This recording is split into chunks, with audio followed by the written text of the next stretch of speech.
O Cade Cunningham está preenchendo os requisitos que você e eu exigimos de uma superestrela. Existe uma lista que todo craque precisa gabaritar para a liga começar a tratá-lo diferente. E pelo que estou vendo do Cunningham jogando nessa temporada, Ele avançou muito mais nessa lista do que a maioria das pessoas sequer imagina. O primeiro teste é bem simples. Ele consegue dominar um adversário de elite.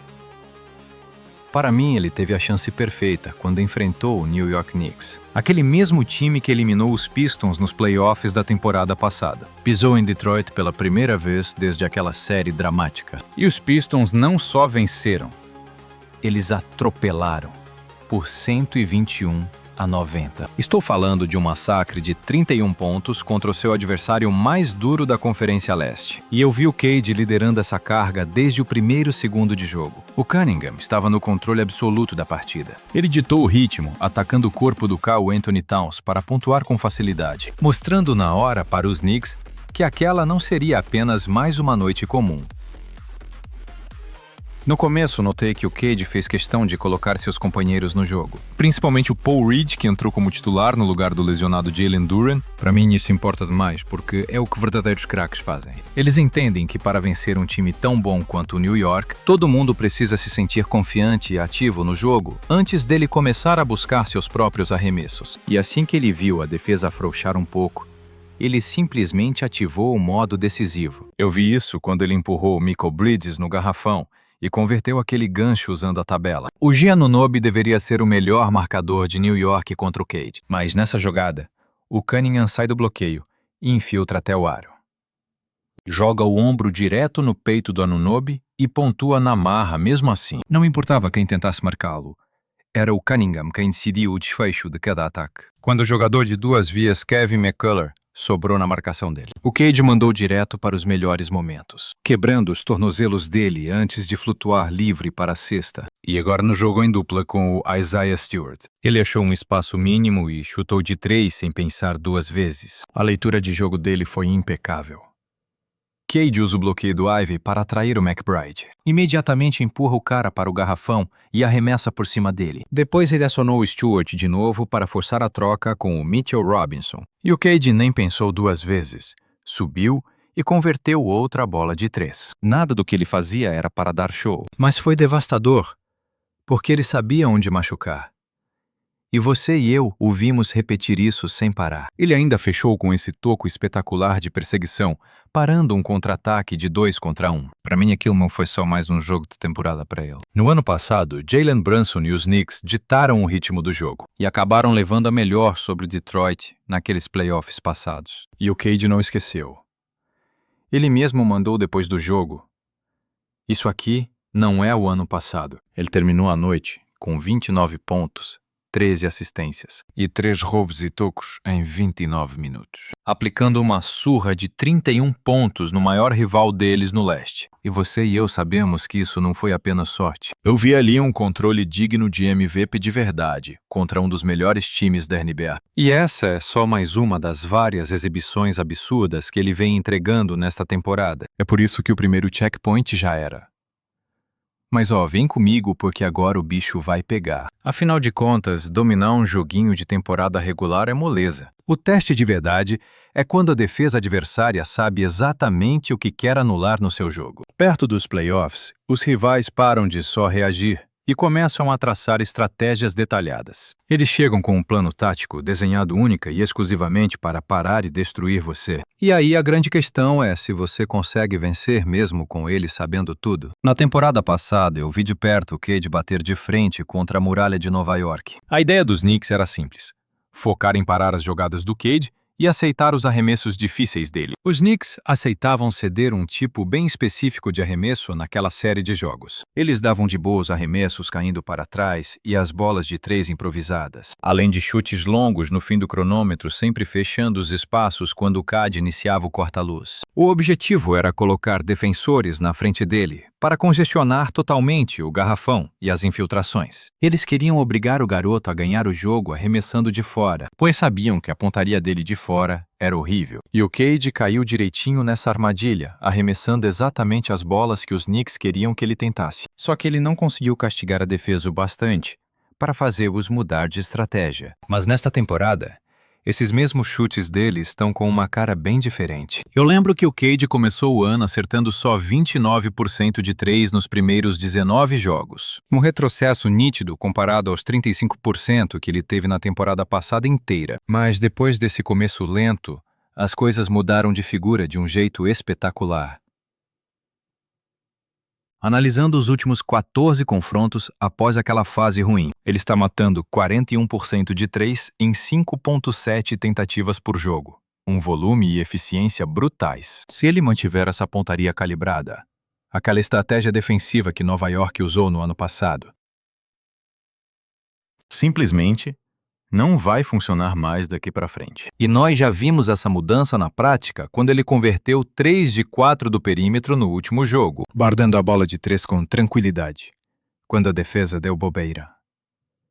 A outra bola, que os Knicks adoravam deixar livre na temporada passada, era obviamente aquele arremesso de meia distância, principalmente os chutes mais longos ali de uns 16 pés de distância até a linha de 3 pontos. No ano passado ele acertava 44% daquela distância específica, o que na prática era uma vitória garantida para o sistema defensivo rival. Mas hoje esse número disparou para impressionantes 51%, um salto de 7% que faz total diferença em jogos de playoffs. Quando a defesa te dá esse espaço de propósito e você mata o chute sorrindo, o plano deles desmorona. Todo o plano tático deles simplesmente desmorona de vez. Chutes que antes eram armadilhas viram armas mortais, obrigando as defesas a repensarem o que de fato estão dispostas a aceitar em quadra. Olhando de forma geral, o Cade é um pontuador absurdamente melhor hoje do que ele era na temporada passada, sem dúvidas. Decisões mais rápidas em quadra. Ele lê a quadra com total naturalidade,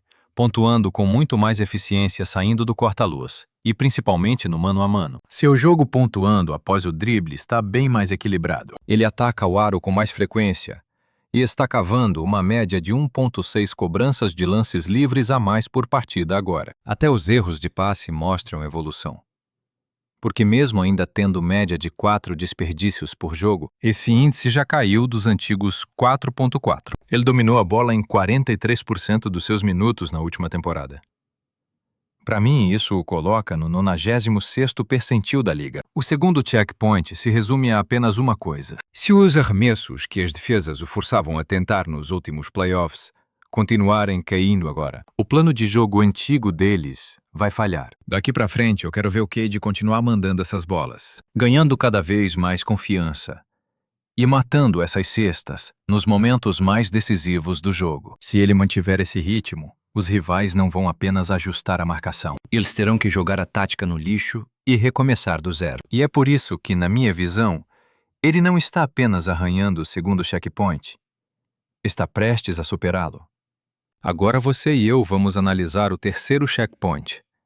E este é o desafio de verdade. Será que ele leva todo o ataque? O segundo checkpoint me provou que o Cade aprendeu a destruir aquela marcação do New York Knicks que os eliminou nos últimos playoffs. Mas o basquete não funciona se um único cara tiver que pontuar em toda a posse. A real questão é se o ataque de fato melhora no geral. Quando você está em quadra, mesmo que não seja o responsável por finalizar a jogada, para mim essa é a diferença real entre um pontuador comum e um verdadeiro motor ofensivo. A vitória recente deles contra o New York Knicks foi o exemplo perfeito disso. Cade distribuiu 13 assistências. E não estou falando de passes simples ou leituras fáceis de fazer. Ele rasgava a rotação defensiva com passes que criavam vantagens absurdas, servindo os companheiros onde eles rendem mais. No começo do jogo, ele organizou o time brilhantemente, fazendo os parceiros jogarem antes mesmo de ouvi-lo focar nos seus próprios pontos. Isso foi genial, porque obrigou a defesa a marcar todo mundo antes de conseguir dobrar a marcação nele. Atualmente ele é o segundo na liga com 9,7 assistências por jogo, atrás apenas de Nikola Jokic. E eu te garanto que essa estatística nem mostra o quadro completo. Os passes dele estão literalmente quebrando as defesas, e não apenas inflando os números dele. Ele serve os chutadores com perfeição, acha infiltrações pelas costas da defesa para pontos fáceis, e toma a decisão certa no corta-luz toda vez. Eu percebo que ele sabe a hora exata de pontuar ou de servir os pivôs no garrafão. E é justamente esse equilíbrio que faz o ataque deles funcionar. Isso importa ainda mais porque esse time do Pistons é focado na defesa. Eles dependem demais que o Cade carregue o peso no ataque. E eu vejo ele fazendo isso muito bem. Como eu já mostrei, ele fica com a bola 43% do tempo. E quando ele vai para o banco, Detroit cai para 112,1 de eficiência ofensiva, o que para mim é péssimo. Mas no segundo em que ele pisa de volta na quadra, esse número decola para 121,3. Uma diferença brutal de 9,2. Isso não é um impacto qualquer. Para mim, é o controle absoluto do ataque. Cade não cria apenas jogadas para os companheiros. Ele dita quem vai participar, quando vai participar e de onde vai fazer a jogada. Essa é a grande diferença entre só passar a bola para quem está livre e, de fato, criar uma jogada matadora. Sem ele em quadra, eu cravo que este ataque seria o pior da liga. Mas com ele, o ataque funciona e se torna perigoso de verdade. Assim ele não precisa anotar 30 pontos toda noite para arrancar uma vitória. Então, se você e eu nos perguntamos se o Cade consegue carregar todo o ataque, meu veredito é sim. O checkpoint 3 já foi superado. Agora eu te levo ao checkpoint 4. E é bem aqui que muitos jogadores começam a vacilar.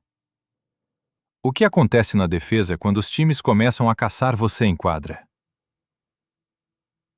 Eu sinto que as pessoas esquecem. Mas o ataque só representa 50% do basquete. A verdade pura é que a defesa importa tanto quanto o ataque, principalmente em jogos decisivos, onde cada posse de bola é analisada ao extremo. E é exatamente como eu vejo acontecer com qualquer outra estrela da liga. Os adversários vão tentar arrastar o Cade Cunningham para o mano a mano, forçar trocas, quebrar a rotação e tentar expor alguma fraqueza. Mas eu sei que o objetivo não é humilhá-lo. A ideia é fazê-lo cansar. Os times sempre buscam desgastar o principal criador de jogadas do oponente, tentando roubar um pouco daquela energia ao castigar o cara no lado defensivo da quadra. Todo superastro passa por isso. O diferencial é a sua resposta. Nesse elenco do Pistons, eu vejo que o Cade não precisa ser um defensor de elite, porque tem ótimos marcadores ao seu redor. O que ele definitivamente não pode ser, no entanto, é o elo mais fraco contra o Knicks. Ele passou longe disso. O Cade jogou com as mãos muito ativas, contestou arremessos com agressividade e se manteve focado posse após posse. Ele terminou a partida com 2 tocos e uma roubada, incluindo aquele toco espetacular vindo de trás na transição, que me provou o quanto ele estava focado. Lances assim importam demais. Mas o que eu valorizo ainda mais é aquele trabalho silencioso que raramente aparece nos melhores momentos. Pressionar a bola, manter a marcação justa e fechar as rotações certas, sem cochilar na marcação sem bola. O Cade se integra de forma ideal na identidade do Detroit. Não há proteção nem tática para escondê-lo. E nenhum esquema especial feito para cobrir as suas falhas. Ele apenas entra em quadra, faz a sua marcação individual e briga de verdade na defesa toda noite. Ele não é um defensor de elite de forma alguma, mas nem precisa. Ele é confiável. Ele se entrega. E acima de tudo faz o seu papel. Para um time estruturado na defesa, isso tem um valor imenso vindo do seu principal criador. E por conta disso, eu declaro o Checkpoint 4 totalmente superado. O Checkpoint 5 traz uma pergunta simples, mas poderosa. O Cade Cunningham só se encaixa em um sistema ou ele dita a identidade? Porque o que ele entrega ao Detroit vai além de números. É uma permissão. Permissão para acalmar o ritmo do jogo. Permissão para impor o físico e parar de ir atrás de cada tendência moderna que a NBA dita para nós. O Detroit simplesmente não precisa correr ou forçar arremessos de 3 para se manter vivo. E eu garanto que isso só funciona porque o Cade tem um controle total do ataque. Com o Cade no comando, o Pistons não precisa abusar do volume de bolas de 3. Em vez disso, eles ditam as regras. A criação do Cade permite ao Pistons encontrar excelentes arremessos no garrafão. E isso possibilita que eles adotem o estilo em que realmente se sentem confortáveis. E historicamente, sempre que o Pistons foi competitivo na liga, eles mantiveram a mesma cara. Incomodar os adversários, jogar físico e bater de frente, noite após noite. O Bad Boy Pistons fez exatamente isso nos anos 80. O lendário Pistons de 2004 repetiu a dose com uma das defesas mais físicas da história. E agora eu sinto que estamos finalmente entrando na terceira era dessa identidade. Este elenco do Pistons ocupa apenas a 28ª posição em arremessos de 3, com 31,5 por jogo. Eu destaco, eles são os segundos na liga em pontos no garrafão, com 57,7 por jogo. Esquece o espaçamento. Eu vejo que eles só querem infernizar completamente a vida de quem enfrentam, jogando com pura força física e atropelando qualquer um que cruzar o caminho deles. E eu estou falando de pura agressividade até no ataque. Na defesa, eu noto que eles abraçaram totalmente essa identidade agressiva. Eles lideram em faltas, mas a minha análise mostra o segundo melhor índice defensivo da liga, com 110,2 de eficiência. Eu garanto que isso só acontece graças a atletas incansáveis, de Jalen Duren e Isaiah Stewart no garrafão, até Ausar Thompson e Ron Holland marcando no perímetro. Eu sinto que esse time foi moldado só para desgastar você. Enquanto a NBA virou pura elegância técnica neste século, eu noto uma coisa diferente. Detroit bate o pé no estilo antigo.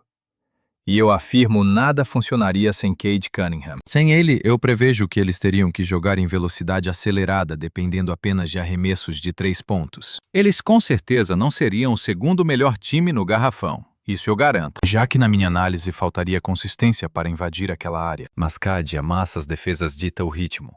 E eu acho os companheiros livres, com precisão. Do mesmo jeito que Isaiah Thomas fazia, eu vejo Cade permitindo que Detroit resgate aquela clássica identidade agressiva de bad boys que eu adoro. O quinto checkpoint está totalmente superado. E se Cade Cunningham dita as regras na Conferência Leste, eu sei quem pode pará-lo. Para mim, o Boston Celtics é o único time que vai tentar bater de frente. O projeto de Boston ainda é discreto, mas eu aviso.